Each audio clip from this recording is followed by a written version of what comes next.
Right, let's wait for people to join. 8 people registered for this. Let's see how this one goes. Hello. We're waiting for others to join.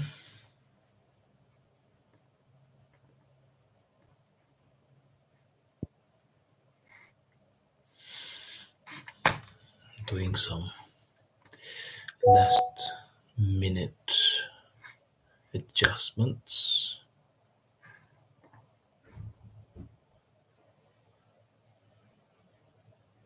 Okay.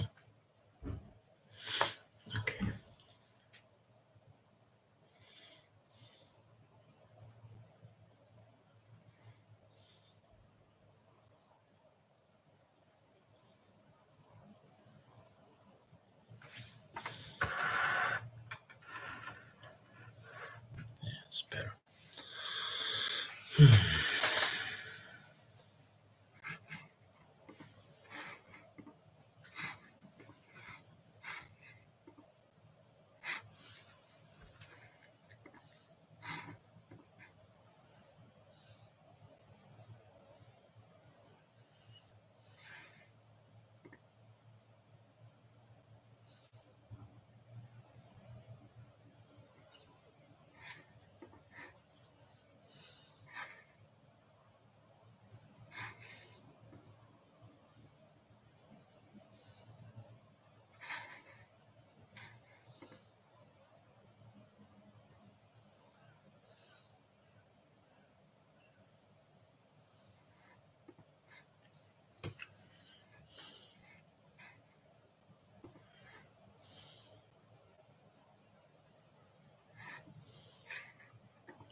Şansa bak.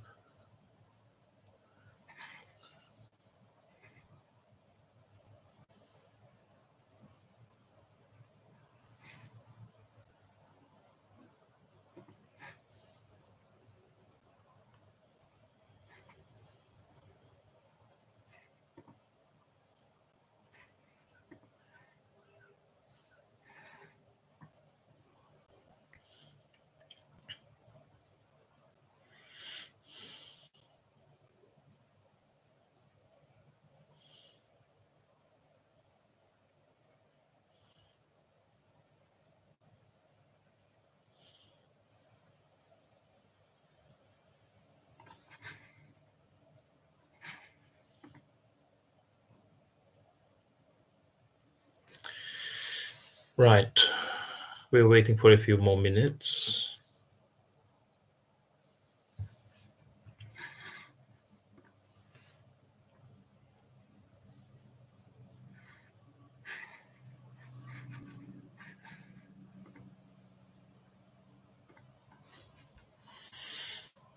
In the meantime, I'm doing the last adjustments. You can subscribe to the channel if you'd like to send messages.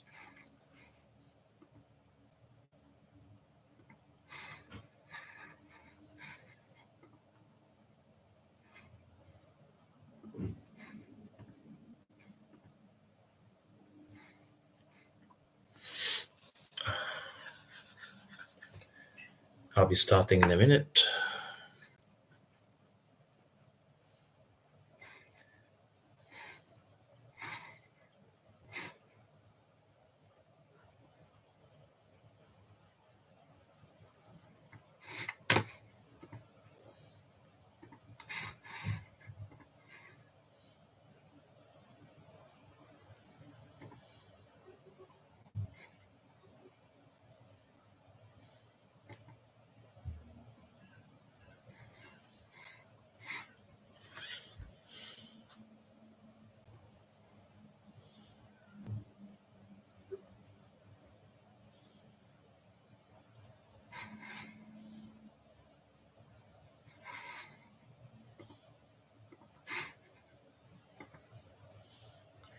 Right.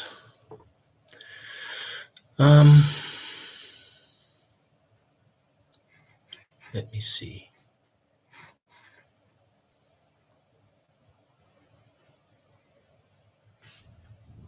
Subscription to the channel is free, so if you subscribe, you can write a message to me. Right.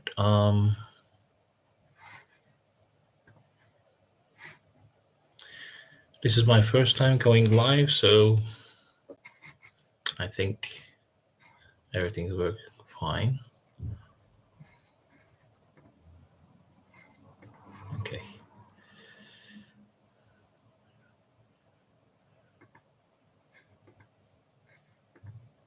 Interestingly, it seems as if there are two people that I can't see other participants in the participants list, so I don't know who is with me right now.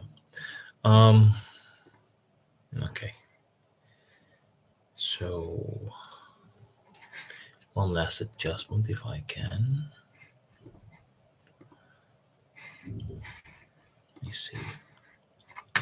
Okay. So let's give it a start. I'm going to share my screen. I prepared some questions for you, so we can work on these, and then I can also give you some heads up.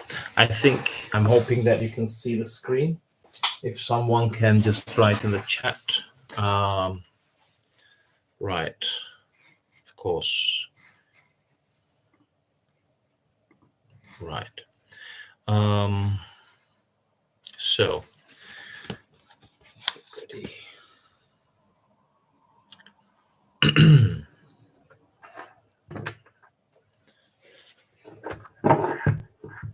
Now, these are some IGCSE questions from the last few years, and these are the ones I thought is interesting. To start with, there is this question 1. So this is a similarity question, and there are two solids. There's a table given here about the height, area, and volume of these solids. Now, the only thing we know is the areas of these solids. So we know that, wait, the pen is not writing, sorry. Let me double check this.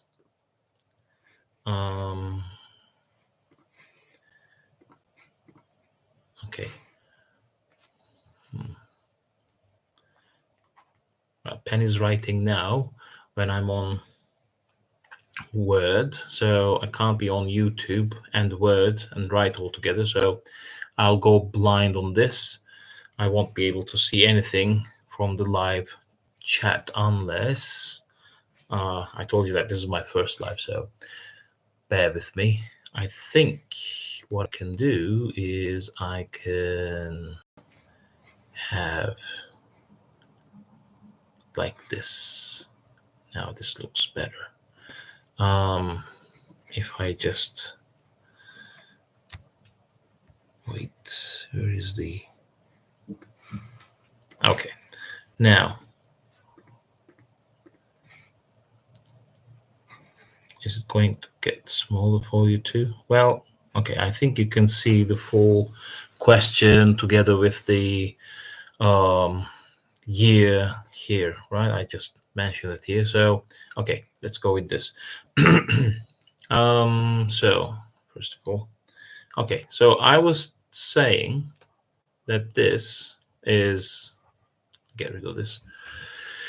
This is a similarity question. We have the area and height and volume of these. Only the areas are given. So the first thing I can do is I can write 7,776 divided by 486 equals k squared. Now, this is k squared because this is the area. Remember, the scale factor k is the comparison between the side lengths or heights of two solids, areas, whatever you think regarding the geometric sequence, geometric shapes.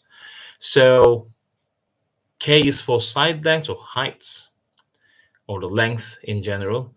If you want to compare areas, it must be k squared. If you want to compare volume, it must be k cubed. Now, so this fraction gives me 16 when I do the calculation. So this is 16 equals k squared. Taking the square of both sides, you will find k to be 4. So this is my scale factor. So the question is, I'm going to find the height of the solid B. And it says, give your answer as a decimal. All right.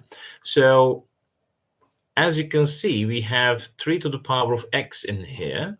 Well, we need to find x, where we can do so by comparing the volumes. So I'll go, you see that we first compared solid A's area and solid B's area, right? So I'm going to follow the same order so as to keep my scale factor correct with that. So it's going to be 8 to the x over 2 to the power of x plus 4. This must be equal to 4 cubed. You see, now the question turns into an index, laws of indices question, right? As you can see, 2, 8, and 4, these are the powers of 2. So I can write 8 to the x like 2 cubed to the x, right? And I can keep this as 2 to the x plus 4. And 4 cubed will be 2 squared cubed. And here we're going to apply the power rule. It's going to be 2 to the power of 3x. And now at the same time, I can apply the division rule. If we divide two index numbers, we have to take away the powers if the bases are the same, of course. So it's going to be minus, right, x plus 4. Careful that I put brackets here. Or alternatively, you could write minus x minus 4 without the brackets. So this is very tricky here. You may make a sign mistake at this point. Now, on the right-hand side, it's going to be 2 to the power of 6. Now, let's look at this. This is the same base, and so these must be the same power. So it's going to be 3x. Let me expand brackets. So it's going to be 3x minus x minus 4 equals 6. Because if bases are the same, powers must be the same. So it's going to be 2x minus 4 equals 6. 2x is 10, 4 plus 6. And then if you divide by 2, you're going to get x to be 5. So now I know that this is 3 to the power of 5. Now that I know the scale factor as well, I can go on calculating the height of solid B. All I'm going to do is 3 to the power of 5 divided by the height of solid B must be 4, because this is the height. It's going to be the scale factor itself. So 4h will be, well, 3 to the power of 5 is 243, right? And if we divide by 4, we're going to get h to be, well, this is where you have to refer to the question and check what kind of answer you should write. It's asking for us to write a decimal, so it's going to be, you're going to use a calculator here to have the decimal like 60.75. So this is your answer, right? Moving on.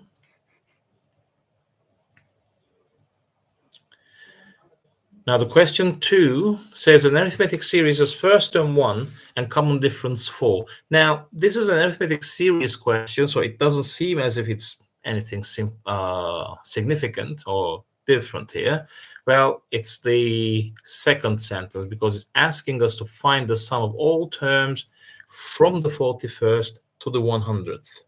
So let's work on this. Basically, to be able to find this, we should write the first 100 terms, the sum of first 100 terms, take away the sum of first 40 terms, right? Now, I know that the first term is 1 and the common difference is 4. and I know the n's. So what happens here is that, I mean, consider this is A, let's say A1, A2, it goes up to A39, A40, A41, goes on up to A100. Now, this is our sequence, right?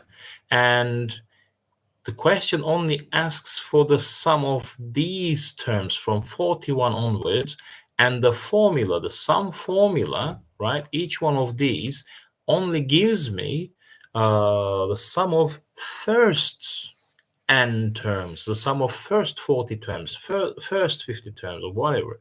So it feels that, you know, we have to do something else, but actually it's simple. We're going to go with calculating the first sum of first 100 terms, and then we will take away the sum of first 40 terms. You see, it's here, these two together, this sum and this sum means S100, the sum of first 100 terms. So if I find the total and take away this bit, then I will end up with the sum of terms from 41 to 100. So just because all these values, the first term, the common difference, and the number of terms are obvious there, I'm not going to do the calculation, but that's the idea. So this is not in the book, in any book that I know. So this is something kind of recent. It just came out 2 years ago. So this is important. This is how you can find the sum of terms starting from somewhere in the middle, right? Not from the first. Right. Moving on.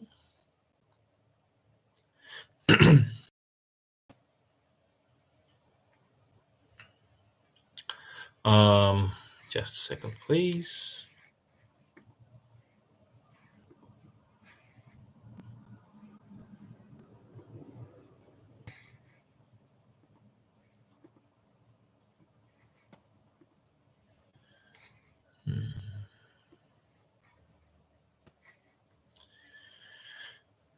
Right. A curve has equation y equals 4x cubed minus 8x plus 5. Find the x-coordinates of the 2 points of the curve where the gradient is 1/3. Well, if gradient is involved, we must take the derivative. So it's dy, over dx, it's been a little bit too big, equals, well, this is going to be 12x squared minus 8.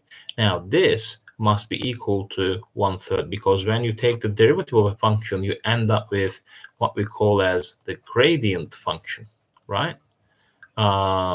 So if the gradient is 1/3, we can now find from this equation what x values make the gradient 1/3. So let's go on.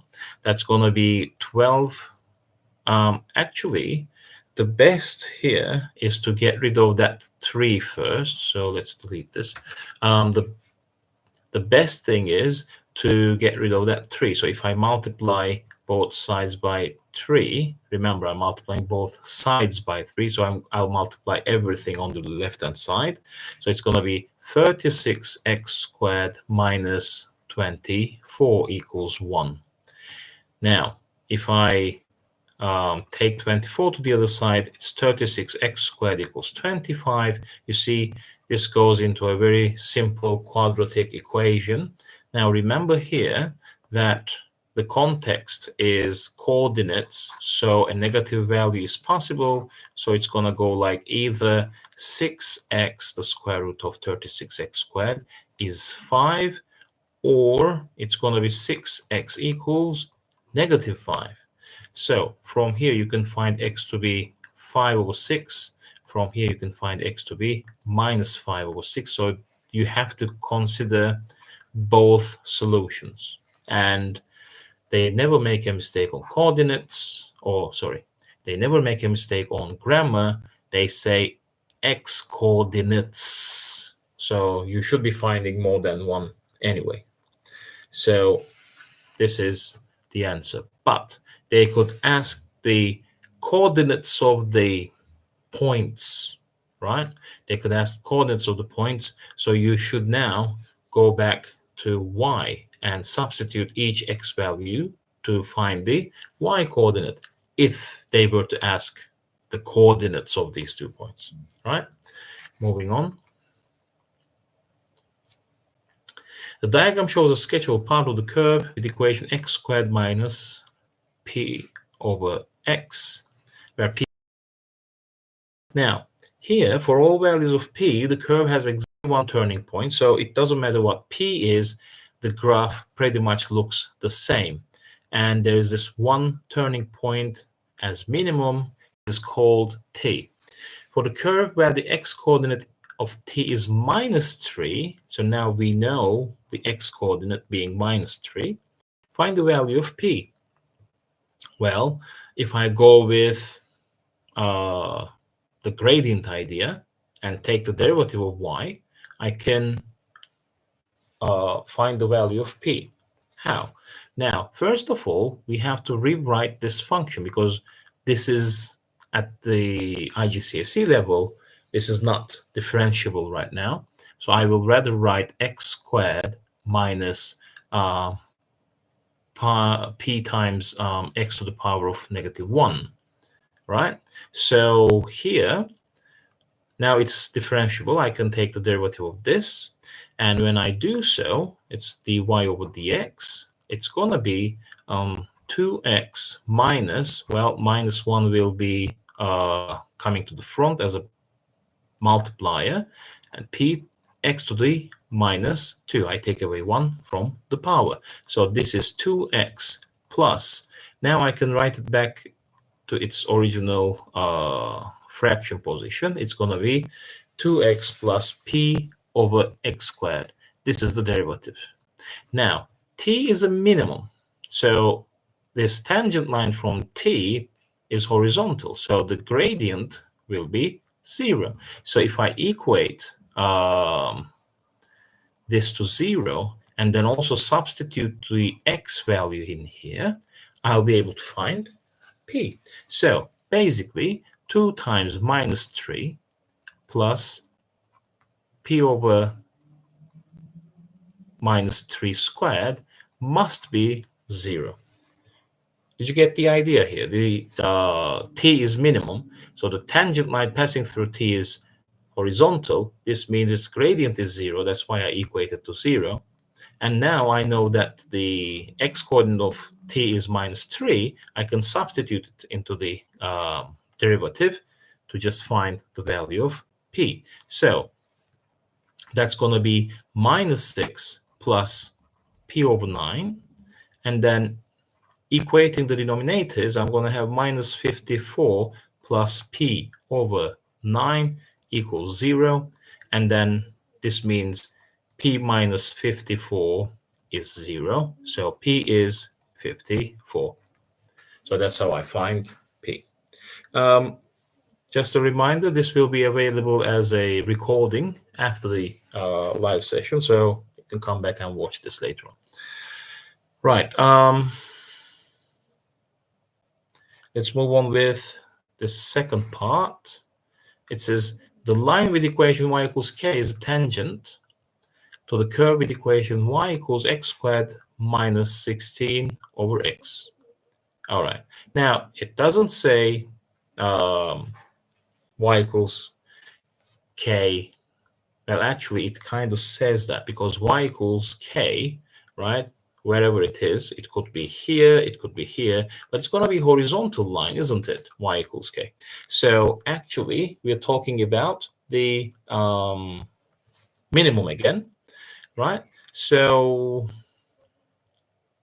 this means we can still take the derivative of this function and then equate it to 0. So let's do that. But before, again, I have to rewrite this function. It's going to be x squared minus 16 x to the power of -1. Now I can find the derivative, which is, well, dy over dx.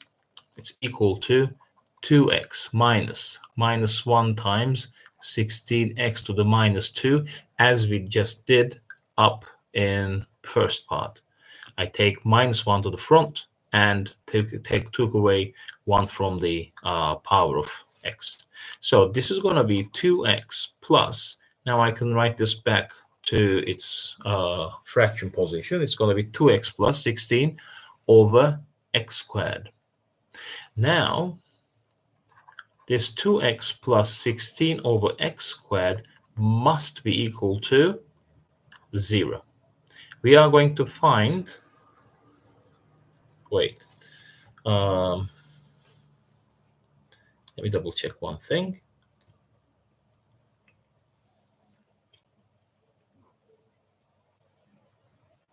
Right, let's go with this now. It's going to be, you see x squared is down there. If you consider this as 1, I'm going to equate denominators. It's going to be 2x cubed plus 16 over x squared equals 0. Let's go on from here.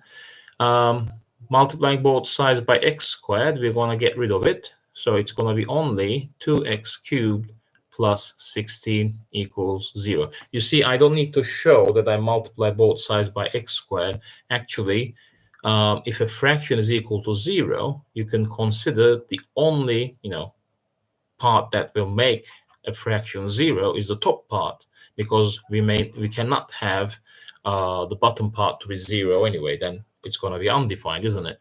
So you can directly write this without showing any work. Now this is 2x cubed equals -16. Dividing by 2, you're going to get x cubed to be -8, and taking the cube roots, right, because this is x cubed, it's going to be x equals -2. Now, for x equals -2, right, we're going to go back to the original function, because apparently the minimum, the x-coordinate of the minimum is x equals 2 minus 2. So if I substitute, I'll find its y value. So it's going to be y equals -2 squared minus 16 over -2. So 4 minus -8 if you do the division, and it's going to be 12. So we just found that y equals 12 is the line we're looking for, right? And therefore, k will be nothing but 12. You see, the idea is that, let me show up there. Now consider this to be not -3, but -2, as per the second part. We just found the y coordinate being 12. We found the coordinates of the minimum, and obviously the tangent line passing through the minimum must intersect at y equals 12. That's the idea. Next.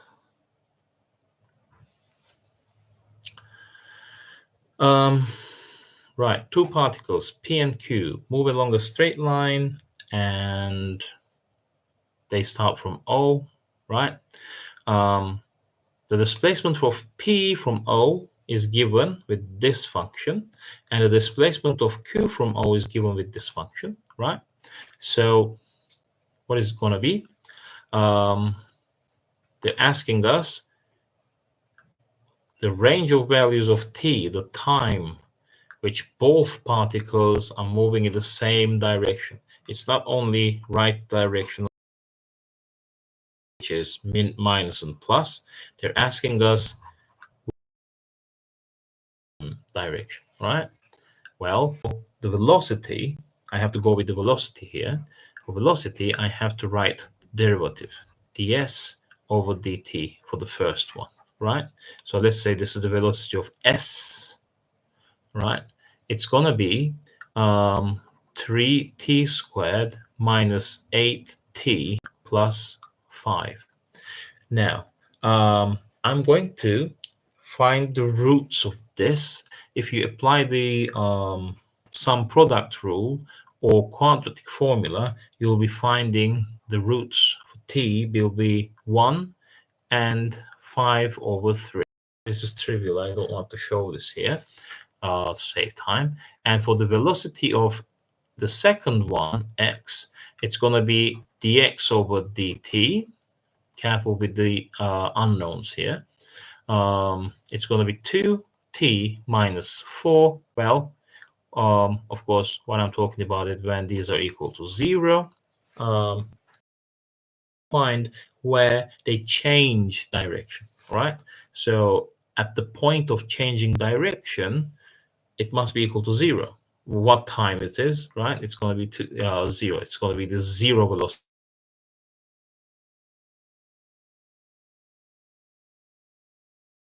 And start going the next opposite direction. Right, 2t minus 4 is 0. From here, you find t to be 2. Now, let's analyze the signs. Here, this is a quadratic, and it's a positive quadratic. Okay, let me do this here like that. Now, it's going to be a parabola, something like that. This is going to be 1. This is going to be 5/3. This is just a sketch, of course. We are looking for only the positive part of t here.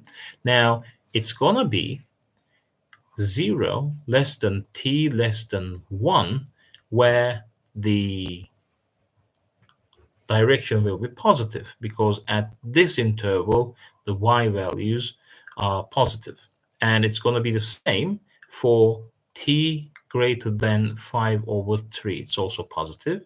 Now, in between 1 and 5/3, the direction will be negative. As you can see, these are, in this interval, it's going to be the negative velocity, right? So it ends up with negative values here. And here, this is a linear equation, right? So it's going to be 2t minus 4, cutting the y-axis at 4, and the root is 2. Now, between 0 and 2, it's negative. 2 onwards, it's positive direction, right? So the answer would be that, you see, it's from 0 to 2, negative, so I can't consider this bit, right? But after 2, it's positive. But you can see that in between, it's negative. So I can consider 1 and 5/3 as same direction, because they both go negative, right? And then I can consider t greater than 2, again, the same direction, right? So these will be the answers. Okay.